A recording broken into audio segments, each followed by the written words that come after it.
Alright. Salam, guys. Salam. Is saying 3. Let's hit it. Tiger Relic.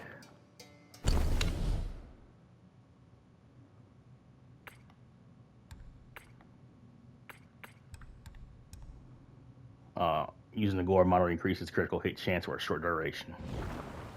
So I did some research online, and apparently I got here way too early.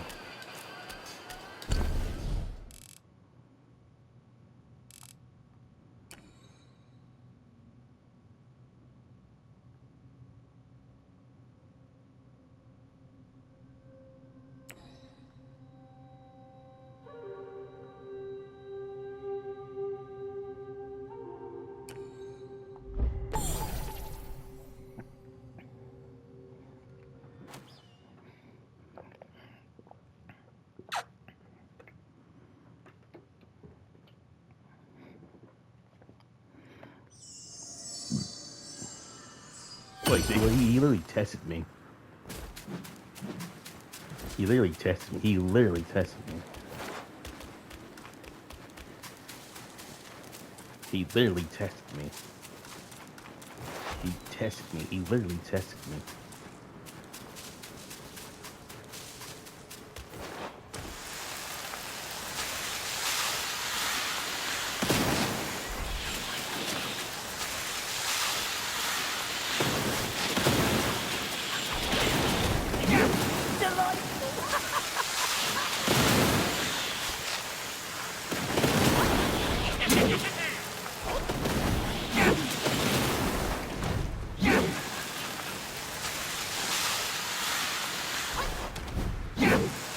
Sorry.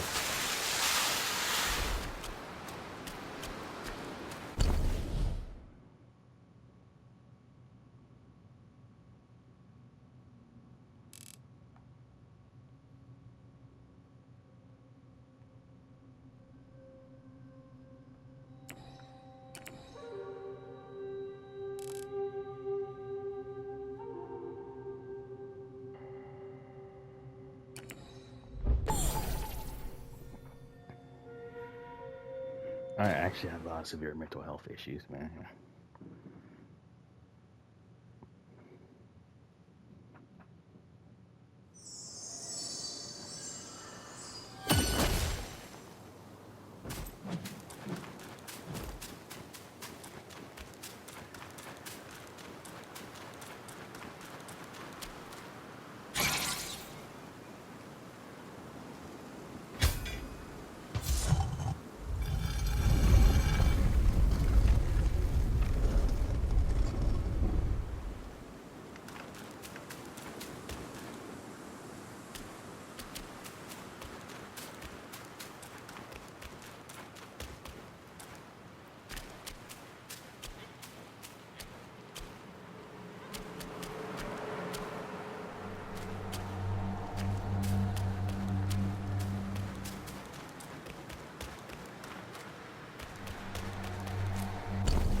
John, what are you doing?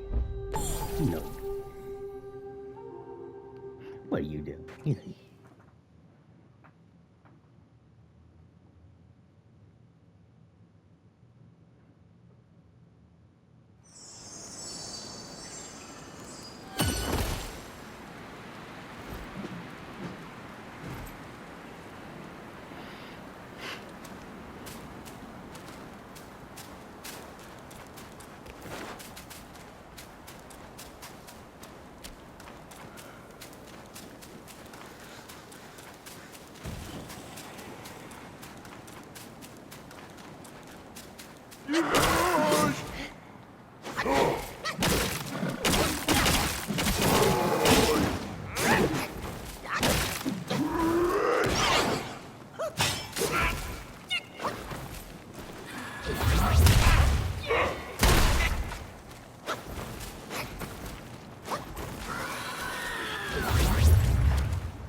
do that over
Yeah, man. I'm sorry, man. I don't know what the fucking problem is.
No.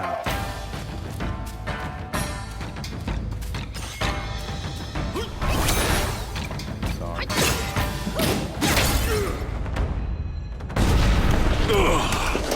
What an excellent fight! The intensity! This is good. You and I should explore that realm together.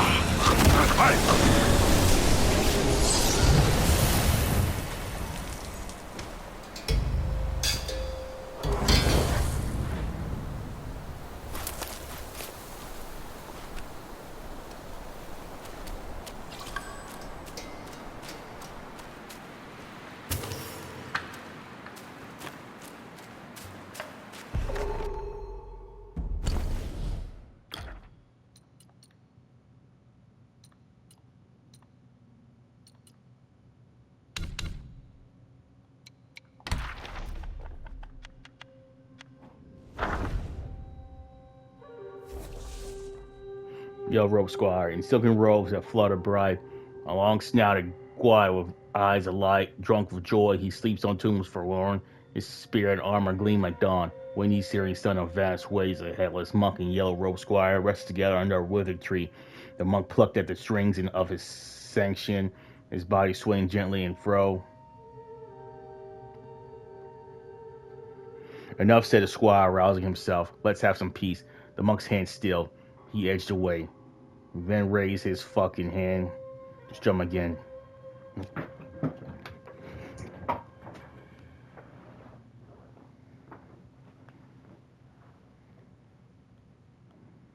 The squire hastily held out his drinking flask. Have a drink. With what mouth I ain't got a head? Where is it? Didn't she hear the song? The monk answered himself. Gone. Someone stole it. You should have kept better watch on your head. The fault is your own.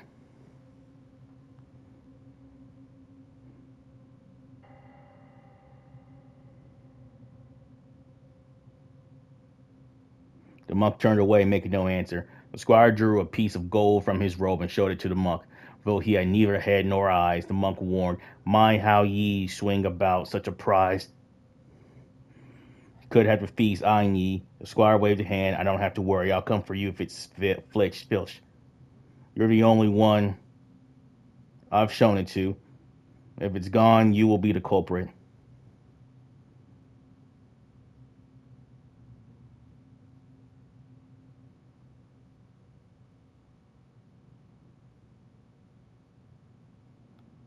The monk gave a dry chuckle. At a loss for words, the squire gestured toward the horizon. There's gold aplenty here. Why should you covet a mere sheet from me? It ain't after your gold, but tell me what gold lies there. You truly don't know that was once a kingdom bundle of gold. Gold from the gilded Buddha statues all stripped bare. Even the gold on Buddha statues, ye ain't a believer in karma then. Ha, all those golden Buddhas never brought them any favor. It is plain there. There's no such thing as karma. The monk fell silent. The squire sneered, tipping his flask. He found it empty and then rose to his feet. I'm to await someone at the bidding of my brother. If you want more, drink, come find me. He tucked the flask on the side. I'll go scrape off more gold and trade it for a better brew. Then we can drink our fill. The monk tried to stop him, so he played his sanction, singing a song of karmic justice. The squire paid him no mind. With a wave and a laugh, he strode away across the sands. The headless monk's heart weighed down with disgust, with disquiet. The yellow-robed squire, however, went on his way, and the desert air rang long with the peals of his laughter.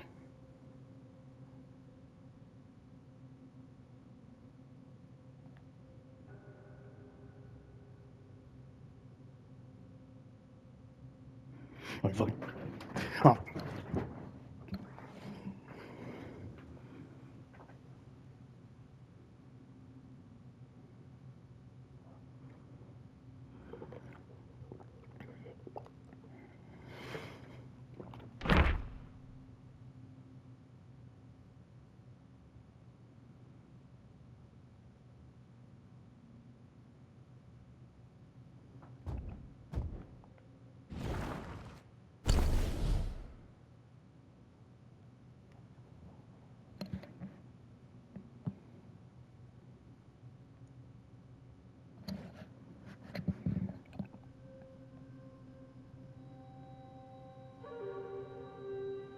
And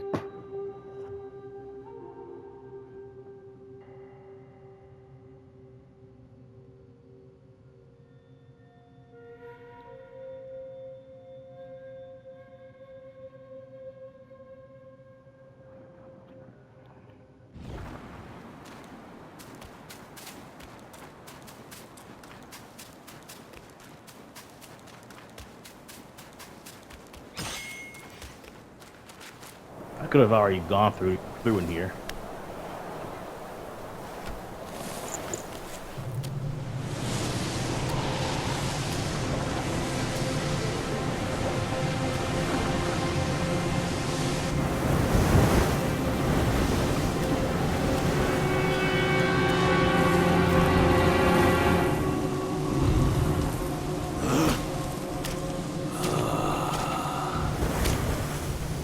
Men in our time do not see the ancient moon, but this moon hath shone on men of yore.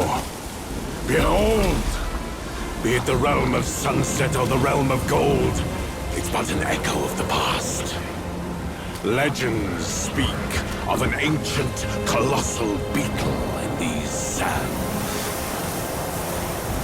Whilst deep in slumber, it lay hidden beneath the earth's embrace. When awakened, it would devour all souls that crossed its path. Its shell, harder than stone, defied the strikes of common arms. It struck fear into traveling merchants and wider to neighboring realms. But a yellow-furred rat sensed the immense power emanating from the insect. He halted the beetle's havoc and harnessed it for his own ends. Overjoyed, the king named the rat Gwai, the royal sage, and built a shrine in his honor. The bound beetle was a perfect source of power, so the rat stayed. He seized the Tongue Monk using the new power, and battled with Sun Wukong upon the Yellow Wind Ridge. The Gwai's formidable wings veiled the vast expanse of the sky. Were it not for Bodhisattva Lingji, Tongue Monk's quest for the scriptures would have failed. Yet, stripped of the rat's protection, the kingdom was plunged into a state of ruin. The once lush Yellow Wind Ridge now lies a desolate wasteland.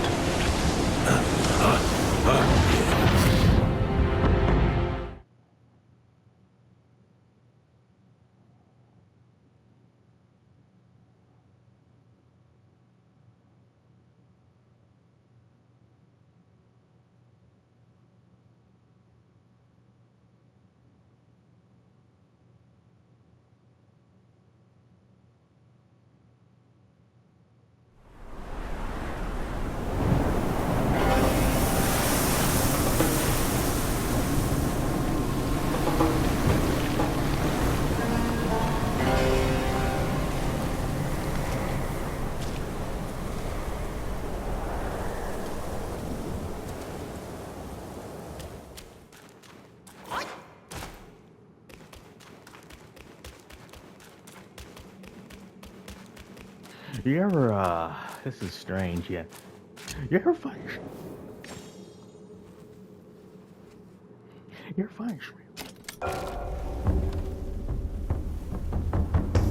so you, Secret Kingdom of Sahali, Sandgate Pass.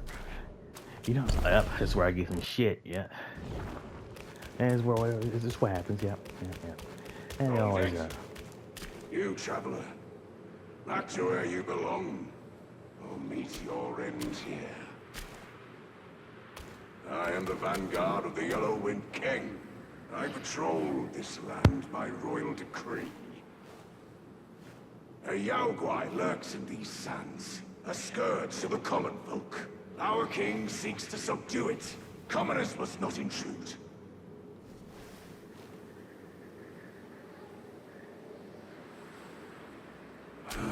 It will be on my head if any heedless fools trouble our king.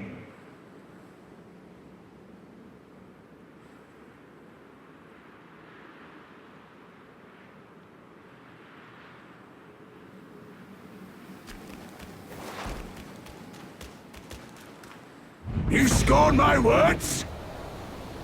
I'll have you served to the king's dinner!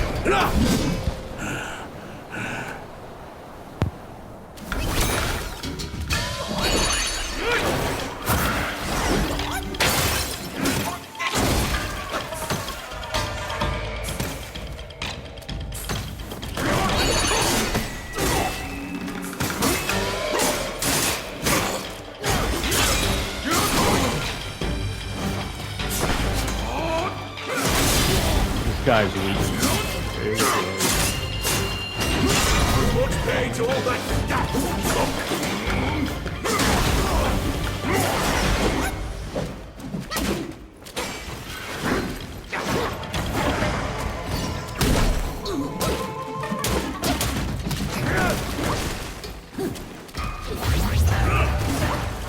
Great move!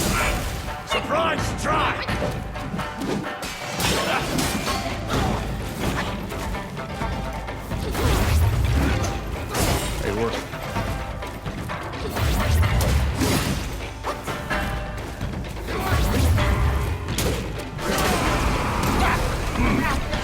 You have to pass me to reach the king. I think he's the other brother of it.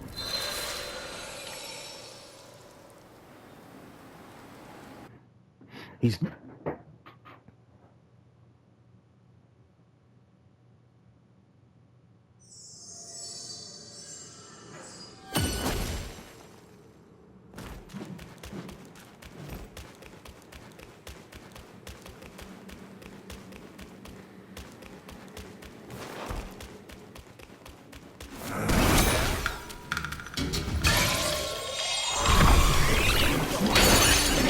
Why'd you have to turn a deaf ear to my warning?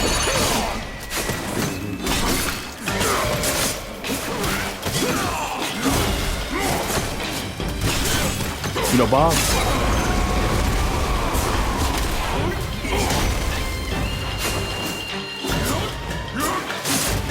There you go. Big rips you can play.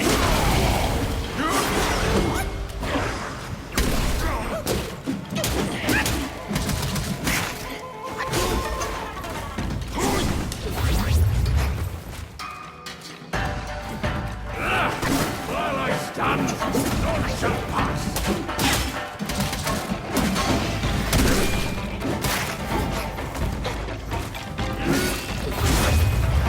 Hey, Mom.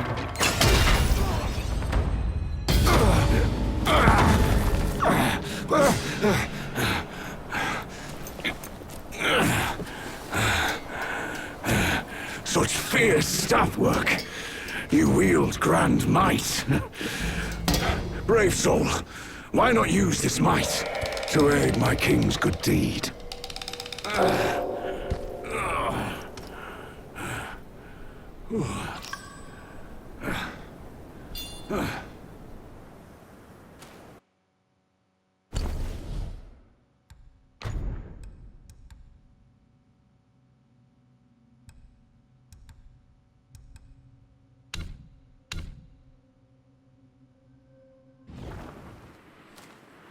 Our king comes from Mount Lingshan. His kind heart seeks to end the place's suffering. The Yao Guai's skills run deep, yet with your help, our chances will be doubled.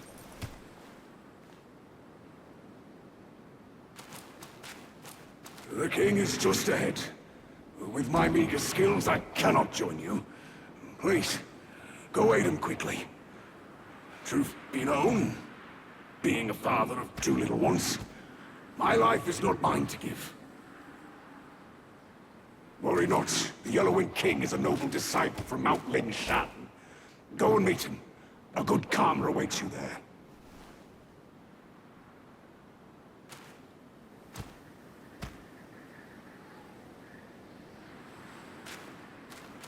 Worry not, the Yellow-Winged King is a noble... Go and meet him.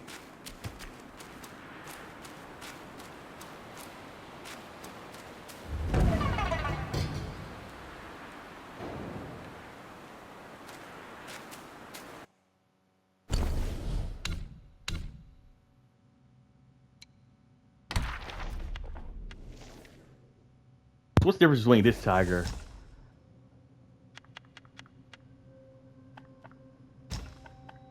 So he's weaker. Tiger Vanguard. He's a brother.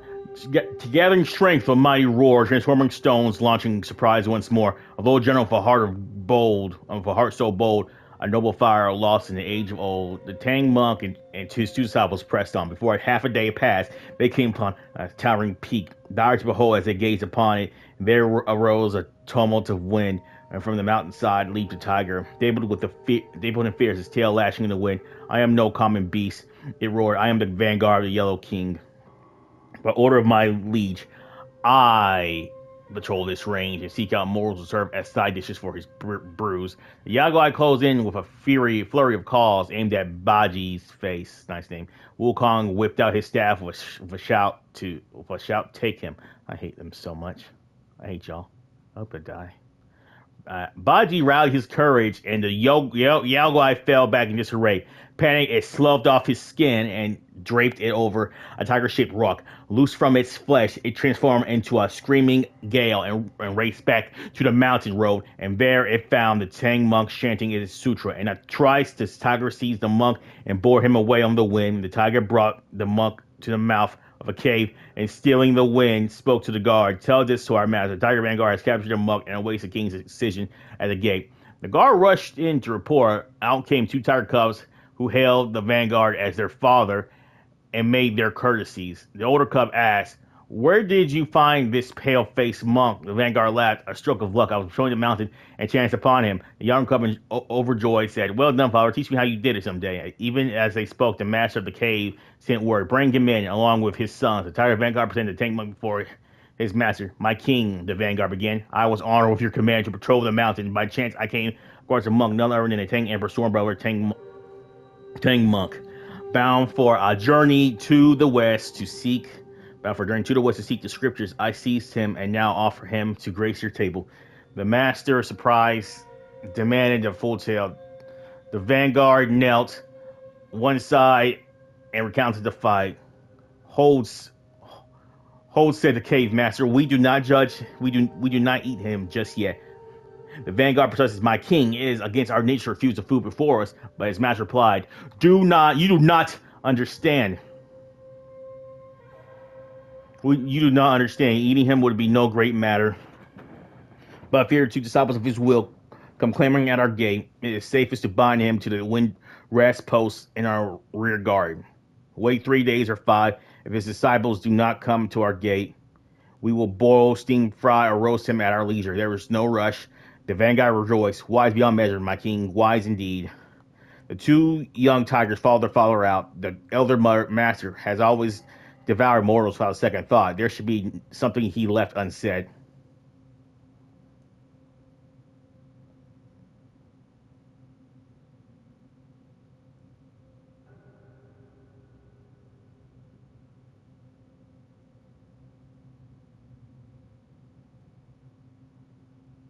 And the father snapped.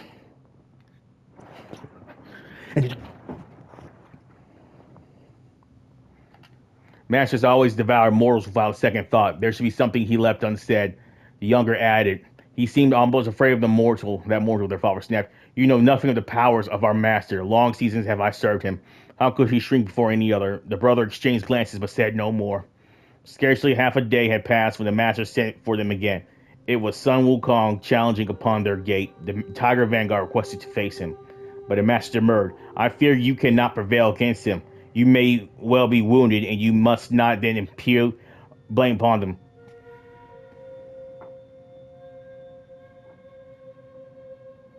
You must not then impute blame onto me." The Vanguard son urged him to reconsider, but he paid them no heed. "Rest assured, you wait. Wait only until I return."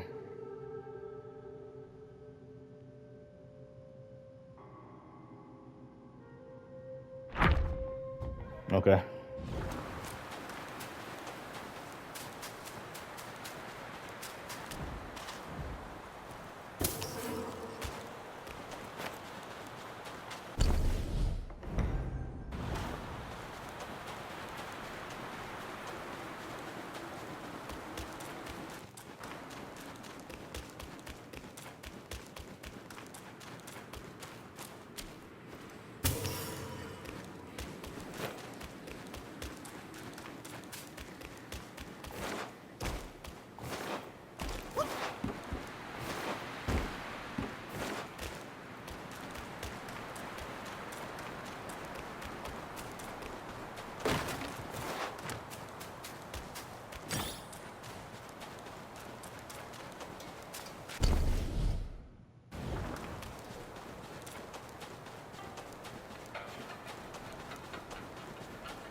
They stole from me. Yeah.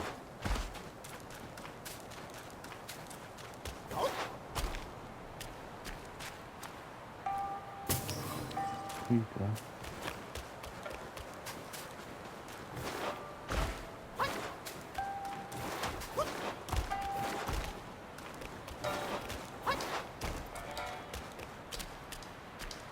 I hate Bob. Fuck Bob Bell. Yeah.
Yeah, he fucking lied on me. He got me.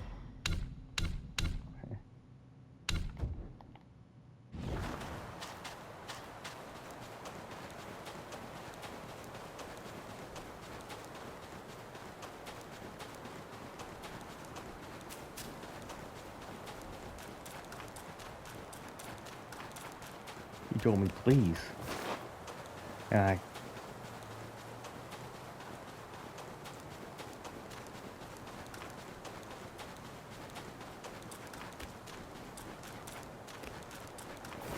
here you go.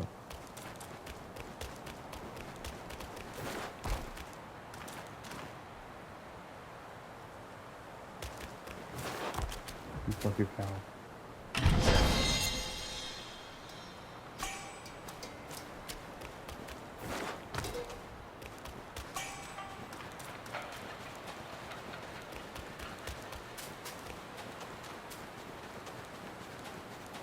Take care of yourself. I hate you now.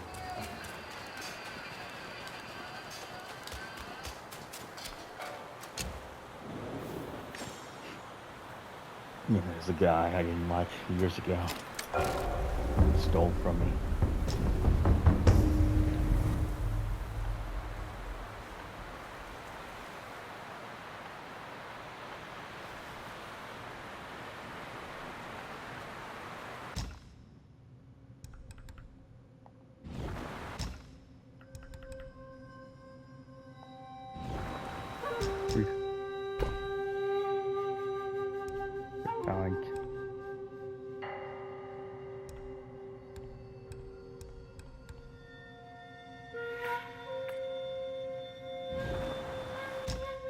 I never.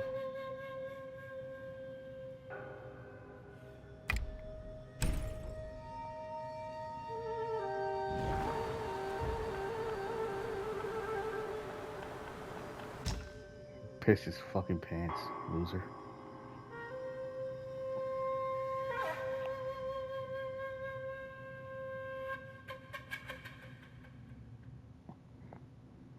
I think I might wait.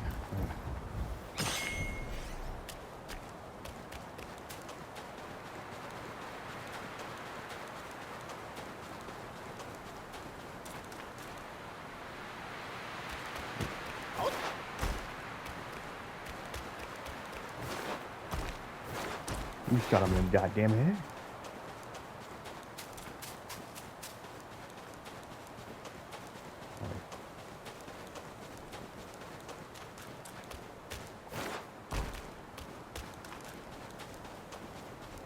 Bitch.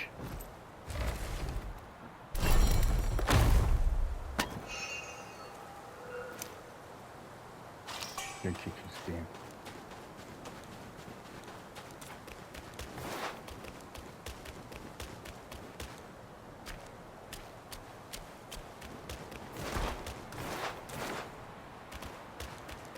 You just started fucking bragging about that fucking shit.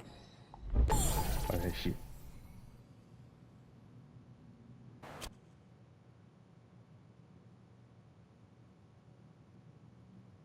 Is that shit fucking funny now?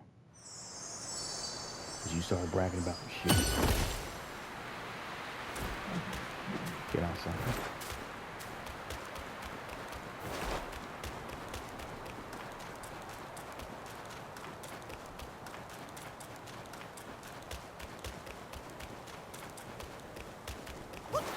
You bested my vanguard. Then you do indeed have skills. That Yao Guai must have some vessel that counters me. Even my Samadhi wind can't hurt it. There is only one way to draw out this Yao Guai. I'll sound the drums and it'll come forward.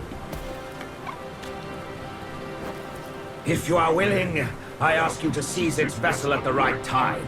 Then the Yao Guai will be mine.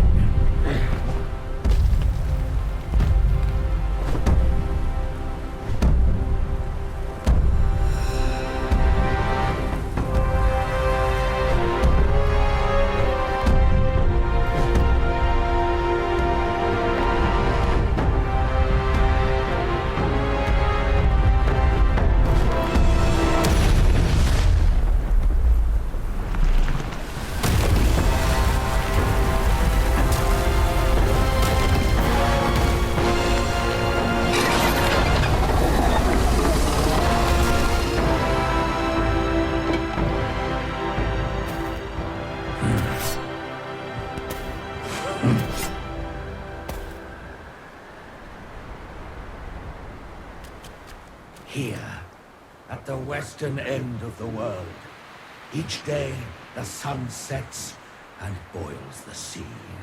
The boiling hiss is sharp enough to ravage babies in their cradles. The people sound drums to counter the impact, but the drums draw this Yao Guai. The vessel this Yao Guai holds protects it from me. Your boldness in venturing here is clear. Aid me with this. It's right here, beneath us in the sands. Together, we shall rid the people of this wretched Yao Guai.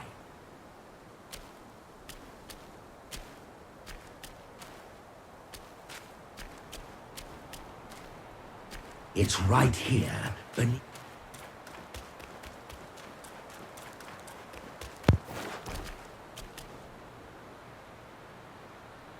I hate you, Mom.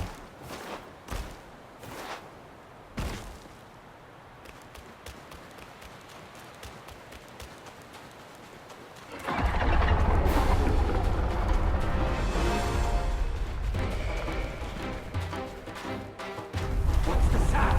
The beetle's coming!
I hate you.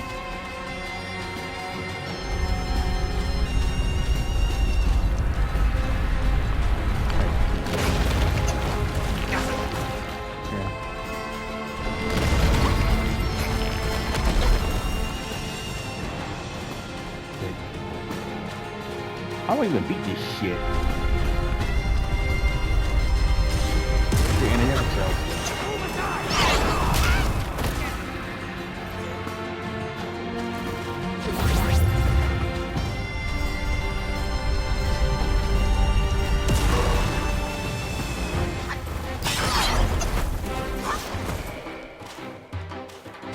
I hate these so much.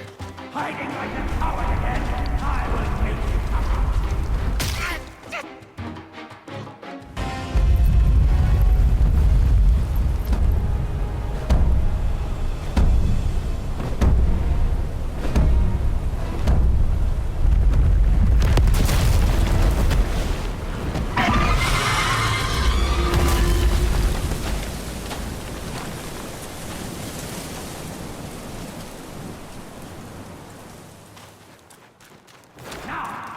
Seize the vessel!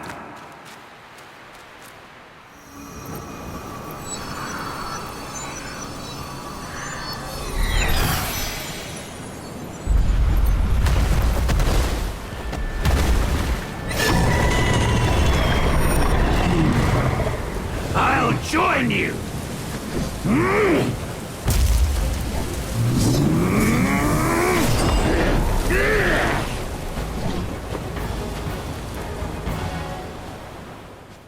Such ferocity was unforeseen. My apologies.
Do it now, young monkey!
On the folks' behalf, I thank you.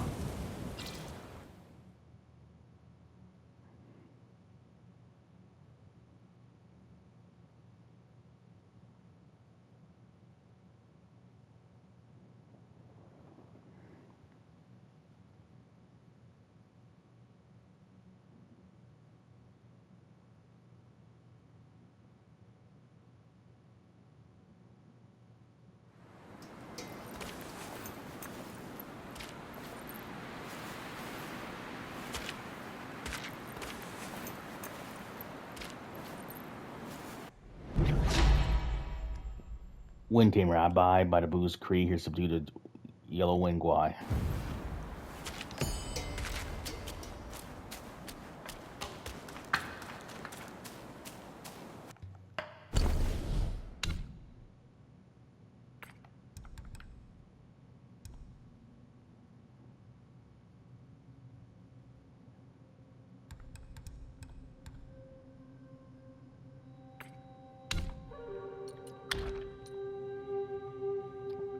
Flying activation actually reduce damage reduction for a short duration, grants immunity to strong winds. Only effect against specific enemies. This is probably going to be the best thing. Yeah, decreases damage reduction. Increases damage reduction. Yeah, it's probably going to be the best thing out here, man. Balt's his Lingi. From emptiness, desires arise, bring strife. From compassion, just grows vast as life. Past joys turn to future regrets. Cleanse the heart, let go as the wind sets. The reasons behind both these Lingi's beheading were widely debated. Tiger Vanguard put it this way: how could we, mere followers, dare to discuss the master's affairs? However, I once heard my father mention that our master despised that Bozifa of some sort. Their so-called master-disciple bond. To see me, it was about merely seeking protection. Being a Yaguai, you got to be pragmatic. Immortals and Buddhas don't show mercy. It's all about mutual benefit. The king of flowing sand seemed to know more details. Years ago, when Master helped my humble kingdom avert disasters, I caught a glimpse of that big beetle. I had a Buddha head on my back, identical to the one Master beheaded. Alas, everyone in my kingdom turned into rats later. Master said it was a calamity he brought upon us and left with his followers. I know he didn't want to leave. He always wanted Yaguais to live dignified lives. The second prince was terse. Master, not bad. The Bocephus deserved it. Ma Tianba, passing through, sighed and said, an oil-stealing rat climbs high only if someone sets up a ladder. Yellow Wind Sage had only one comment about the matter. Those who bring disaster upon others will have disaster brought upon themselves, if not by me, then by someone else. I hope someone does bring fucking disaster.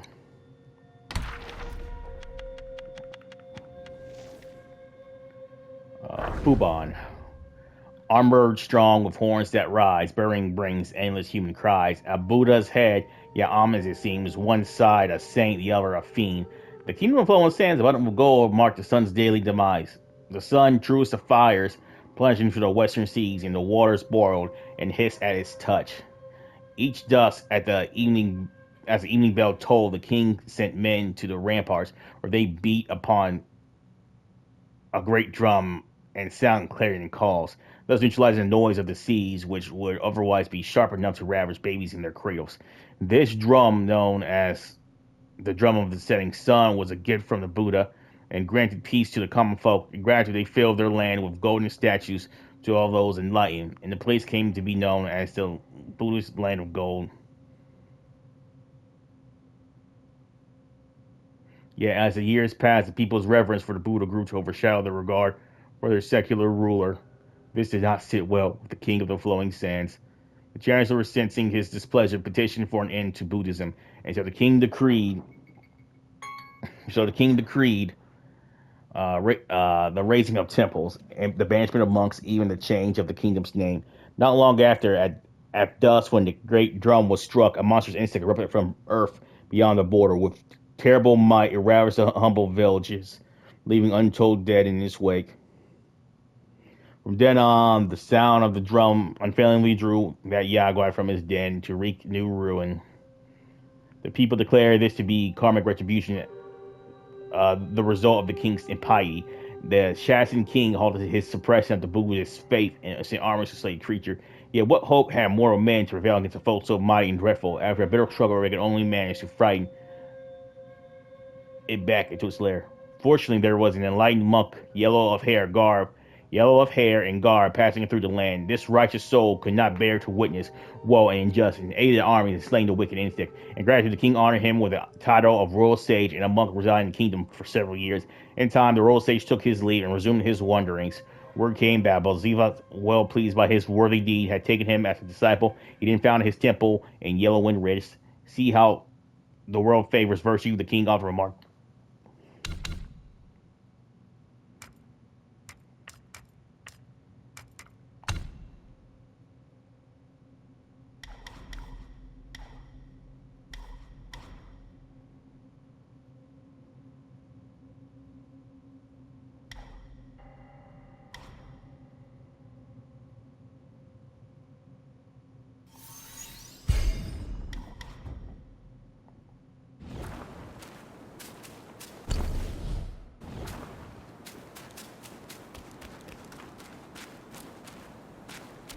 Yeah, strange. I can't go in.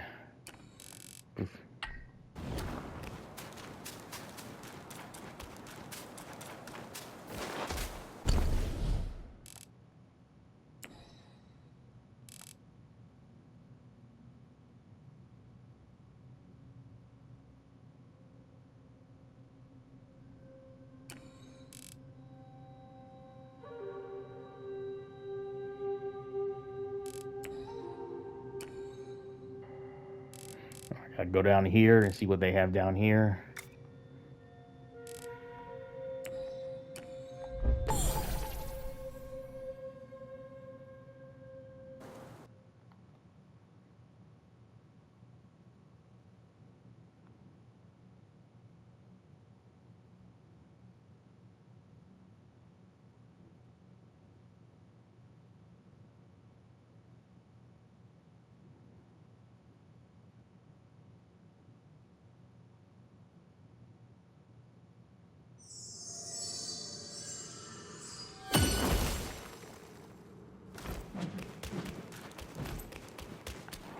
Oh.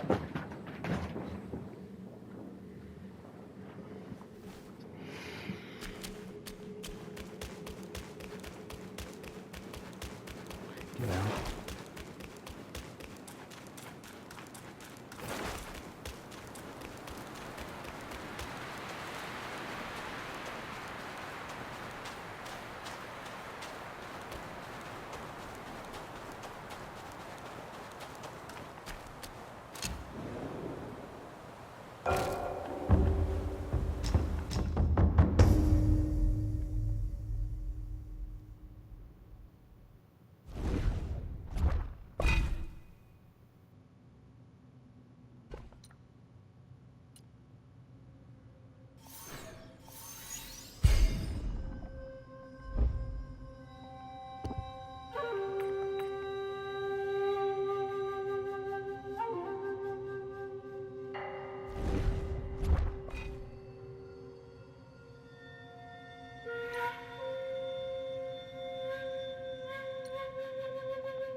You have a nice day.